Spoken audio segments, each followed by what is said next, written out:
الله الرحمن الرحیم حامدا ومصلیا اما بعد زما عزیزانو دین وړاندې ویډیو کې می تاسو ته ویلو چې زبر ان شاء الله د مونږ د رکعاتونو هغه تفصیل تاسو سره ذکر کوم. نو د سحر رکعاتونو مونږ په بل ویډیو کې ویلو دا نن ویډیو د ماسپخین د رکعاتونو متعلق ده. د ټولو اول تاسو خدمت کې گزارش ته چې دا ویډیوګانې مخکې شیر کوئ نور خلکو ته هم فائدہ رسیږي. نو د ماسپخین ټوټل لس رکعات مونږ دی د ماسپخین لس رکعات مونږ دی پدې کې چې کوم دی څلور رکعاته فرض دي او شپږ رکعاته دا سنت دي. نو شپږ رکعاته سنت جوړیږي او څلور رکعاته دا فرض جوړیږي. اوس به د دې طریقې کار څنګه وي؟ نو د ټولو نه اول به څلور رکعاته سنت کوي، بیا به څلور رکعاته فرض مونځ کوي، بیا به دوه رکعاته سنت مونځ کوي. یو اوس دا څلور رکعاته سنت چې کوم دی دا به څنګه کې ځان لکې که نه دوه به کې نه څلور رکعاته سنت مونځ د ماسپخین دا به یو ځای کې.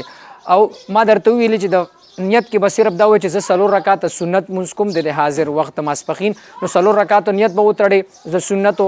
نو الله اکبر چې وکړي نو په پیلني رکعت کې به هم سورة الفاتحه سورت وي، په دویم رکعت کې به هم سورة الفاتحه او سورت به وي، په دریم رکعت کې به هم سورة الفاتحه او سورت وي، او په څلورم رکعت کې به هم سورة الفاتحه ورسره به سورت وي. مطلب دا چې دا څلور سنت چې کوم دي څلور رکعاته دا ټول ډک رکعاتونه دي د سنتو. نو دا هغه څلور رکعاته سنت بشي. بیا په دې پسې څلور رکعاته د فرضو نیت وتړې. څلور رکعاته د فرضو نیت دا دی چې بس زړه کې یا په خوله باندې به وي چې څلور رکعاته فرض مونږ د ماسپخین کوم. نو دا څلور فرض چې کوم دي دا به هم په یو ځای باندې کې. نو طریقه به دا وي چې اول رکعت کې به سورة الفاتحه الحمد او ورسره سورت وي، په دویم رکعت کې به هم سورة الفاتحه الحمد او ورسره به سورت وي. دا دوه رکعاته به الحمد او سورت دواړه به ډکو کې. بیا ورپسې دریم رکعت کې به صرف الحمد وللضالین امین پوری وي، په څلورم رکعت کې به هم الحمد نوالت وللضالین امین پوری وي. نو مطلب دا چې په دې څلور رکعاتو فرضو کې دا پیلنی دعا دا ډک شو او اخیرنی دعا دا تش شو. اوس ډک رکعاتونه او تش رکعاتونه په دې بدل سره ان شاء الله بل ویډیو جوړم. نو دا څلور رکعاته فرض مونږ ماسپخین شو، ورپسې څلور رکعاته سنت او څلور رکعاته فرض دا اته رکعاته شو. نو اوس پاتې شو دوه رکعاته.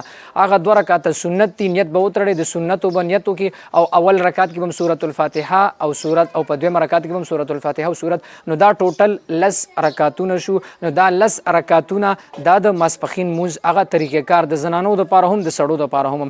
نو ملګرو دا په خپله هم وګورئ او نورو ملګرو سره هم دا شریک کړئ. نو امید دی ستاسو په دې شیر کولو باندې به چاته دا ورورسي او هغه به پې عمل شروع کړي، نو تاسو به هم هغه سره په ثوابونو کې شریک کړي. الله تعالی دې موږ او تاسو ټولو له